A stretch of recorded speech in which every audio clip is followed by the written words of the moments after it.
Hi hello, ജാനകിയുടെയും അഭിയുടെയും വീടിൻ്റെ എല്ലാ പ്രിയപ്പെട്ട പ്രേക്ഷകർക്കും മെട്രോ സ്റ്റാറിലേക്ക് സ്വാഗതം.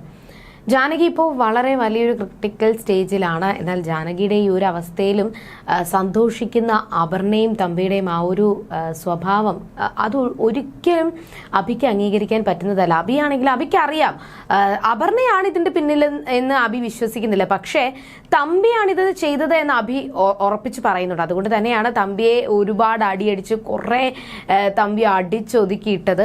എന്തായാലും ഇനി എന്തൊക്കെയായിരിക്കും സംഭവിക്കാൻ പോകുന്നത്? ഓരോ ശത്രുക്കളായിട്ട് ഇപ്പോ രംഗത്ത് വന്നിട്ടുണ്ട്. തമ്പിയും അപർണയും പിന്നെ ഇപ്പോ നകുലനും കൂടി എത്തിയിട്ടുണ്ട്. അതില് സത്യങ്ങൾ അറിഞ്ഞു കഴിഞ്ഞാൽ ഒരുപക്ഷെ അപർണ തന്റെ ഏട്ടത്തിക്കും ഏട്ടനും ഒക്കെ ഒപ്പം നിൽക്കാനുള്ള സാധ്യതയാണ് കൂടുതൽ. പക്ഷേ നകുലനും തമ്പിയും ഒന്നിച്ചു കഴിഞ്ഞാൽ ഉറപ്പായിട്ടും അളകാപുരിയുടെ അടിവേര് തന്നെ ഇളക്കാൻ സാധ്യതയുണ്ട്. ഇനി എന്തൊക്കെയായിരിക്കും സംഭവിക്കുക എന്ന് നമുക്ക് നോക്കാം. അതിനു മുൻപ് ആദ്യമായിട്ടാണ് ഈ ചാനൽ കാണുന്നതെങ്കിൽ തീർച്ചയായിട്ടും സബ്സ്ക്രൈബ് ചെയ്യുക. അപ്പോൾ ഞങ്ങളിടുന്ന പുതിയ സീരിയൽ റിവ്യൂ വീഡിയോസ് എല്ലാം നിങ്ങൾക്ക് ലഭിക്കുന്നതായിരിക്കും. അങ്ങനെ ഭയങ്കര സങ്കടത്തിലാണ് ഇപ്പോൾ നിരഞ്ജനയും അമലും ഒക്കെ. തമ്പിയെ നേരെ കാണാൻ വേണ്ടിയിട്ട് ചെന്ന അഭി തമ്പിയെ ഒരുപാട് അടിയടിച്ചു. എന്നിട്ട് നീയാണ് ഇതിന്റെ പിന്നിൽ നിന്ന് എനിക്ക് കൃത്യമായിട്ട് അറിയാം, നിന്റെ കണ്ണുകളിൽ എഴുതി വെച്ചിട്ടുണ്ട് ഞാൻ നിന്നെ തേടി വരും എന്ന്. പക്ഷേ ഞാൻ തേടി വന്നു കഴിഞ്ഞു. ഇനി എന്തായാലും നിനക്ക് രക്ഷയുണ്ടാകത്തില്ല തമ്പി, നിന്നെ ഞാൻ പൂട്ടിയിരിക്കും. ഇപ്പോ നീ സന്തോഷിക്കുന്നുണ്ടാവും, പക്ഷെ നീ ദുഃഖിക്കുന്ന ഒരു നാൾ വരും. നീ എന്റെ കാൽക്കൽ വന്ന് വീഴുന്ന ഒരു ദിവസം വരും.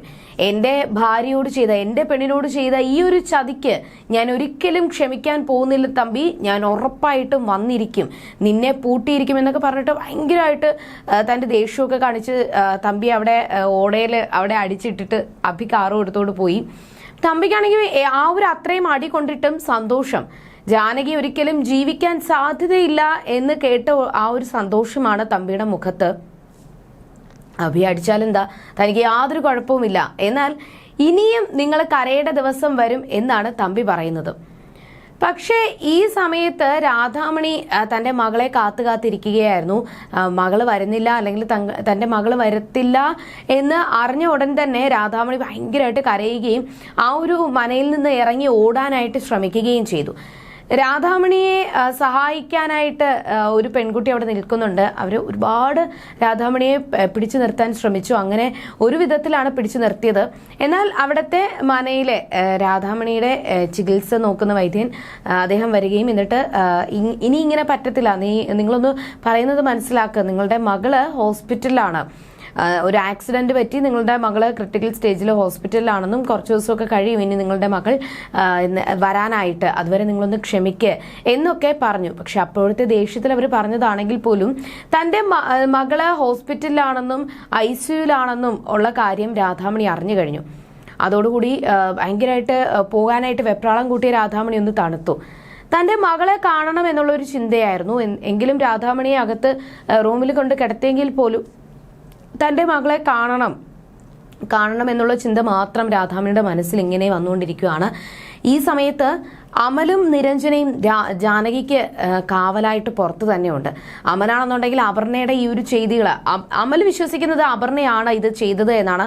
അപ്പോൾ അപർണ ചെയ്ത ഈ ഒരു ക്രൂരത ഇനി ഒരിക്കലും പൊറുക്കാൻ പറ്റുന്നതായിരിക്കത്തില്ല എന്ന് അമൽ ഇങ്ങനെ പറഞ്ഞുകൊണ്ടിരിക്കുമ്പോൾ നിരഞ്ജന വരികയും അമൽ പോയി ഭക്ഷണം എന്തെങ്കിലും കഴിച്ചിട്ട് വരാനായിട്ട് ആവശ്യപ്പെടുകയും ചെയ്തു.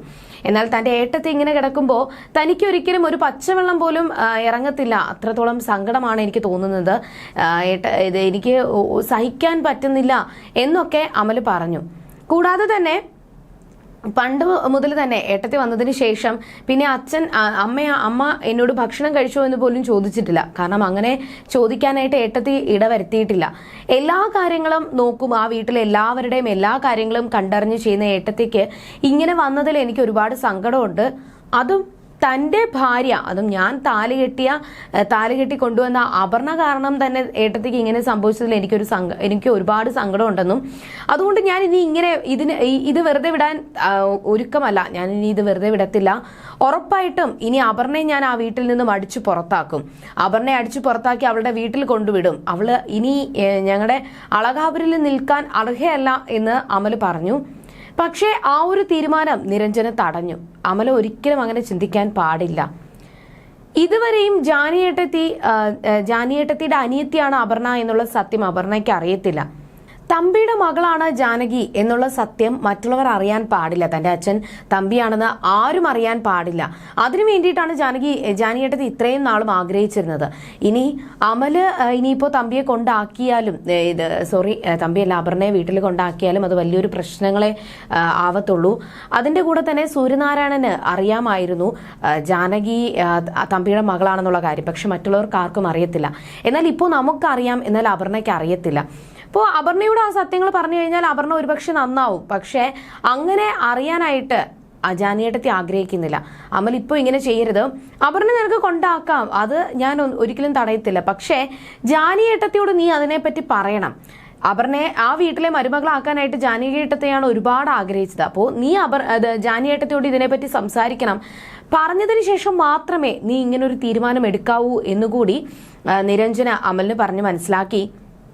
ഇതിനിടയിൽ ജാനകിയെ നോക്കുന്ന ഡോക്ടർ വരികയും അവരോട് അഭിയെ പറ്റി അന്വേഷിക്കുകയും ചെയ്തു. അപ്പോഴാണ് അവരറിയുന്നത് സൂര്യനാരായണന്റെ മക്കളാണ് അമലും അഭിയും എന്നൊക്കെയുള്ള കാര്യം. ജാനകിയും നിരഞ്ജനയൊക്കെ അവിടുത്തെ മരുമക്കളാണെന്നുള്ള കാര്യം അതിനുശേഷമാണ് ഡോക്ടർ അറിയുന്നത്. എന്നാൽ ആ ഡോക്ടറിന്റെ അച്ഛൻ ഈ സൂര്യപ്രഭ ഓർഗനൈസേഷനിലെ ഒരു ജോലിക്കാരനാണ്. അപ്പൊ അതിനെപ്പറ്റിയും സൂര്യനാരായണനെ പറ്റിയും ഒക്കെ ഒരുപാട് പുകഴ്ത്തി സംസാരിക്കുന്നുണ്ട്. അപ്പോഴും നിരഞ്ജന പറഞ്ഞ കാര്യം, മരിച്ചതിന് ശേഷവും മറ്റുള്ളവര് നമ്മളെക്കുറിച്ച് നല്ലത് പറയണം. അത് തന്നെയാണ് ഏറ്റവും വലിയൊരു ഒരു ആത്മാവിന് ശാന്തി കിട്ടും എന്നൊക്കെ പറയത്തില്ലേ, ഒരു പുണ്യം, ഒരു ജന്മസുഹൃതം എന്നൊക്കെ പറയത്തില്ലേ, അത് തന്നെയാണ് നമ്മളെപ്പോഴും നമ്മൾ മരിച്ചതിന് ശേഷവും നമ്മളെക്കുറിച്ച് നല്ലത് പറയണം. അങ്ങനെ നല്ലത് പറയണമെന്നുണ്ടെങ്കിൽ നമ്മൾ മരിക്കുന്നതിന് മുന്നേ ജീവിച്ചിരിക്കുമ്പോൾ ഓരോരുത്തർക്കും നമ്മൾ നന്മ ചെയ്യണം.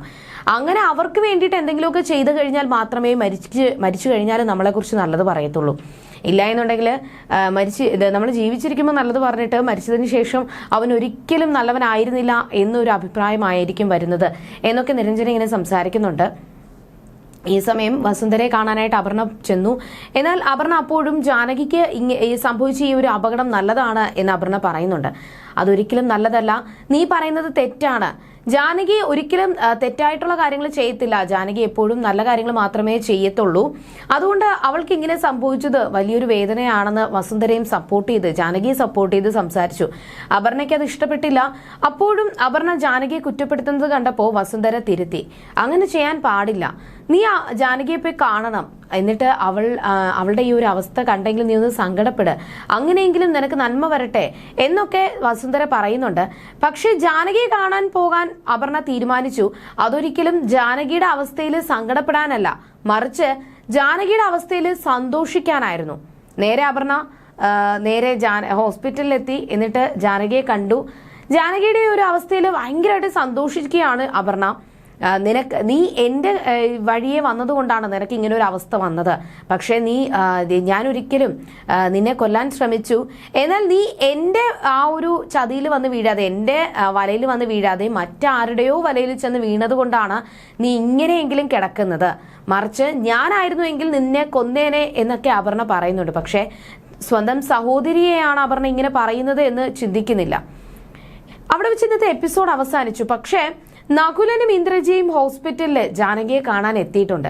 അഭിക്കും ജാനകിക്കും അല്ലാതെ നകുലൻ ആരാന്നുള്ള കാര്യം വേറെ ആർക്കും അറിയത്തില്ല. നിരഞ്ജനയും അമലും അവരെ കാണാനായിട്ട് സമ്മതിച്ചു. ഇത് ആരാണെന്ന്, അല്ലെങ്കിൽ നകുലനും ഇന്ദ്രജിയും അകത്ത് കയറി കാണുന്നത് കണ്ടിട്ട് അത് ആരാണ് എന്താണെന്ന് അറിയാനായിട്ട് അപർണയും ശ്രമിച്ചു. എന്നാൽ യഥാർത്ഥ കഥകൾ അറിയുമ്പോൾ തമ്പിയുടെ മക്കളാണ് ജാനകിയും അപർണയും എന്ന് അറിഞ്ഞു കഴിഞ്ഞാൽ ഇനി എന്തൊക്കെയായിരിക്കും സംഭവിക്കാൻ പോകുന്നത് എന്ന് നമുക്ക് വരുന്ന എപ്പിസോഡുകളിൽ കാണാം. അതുവരേക്കും ബൈ.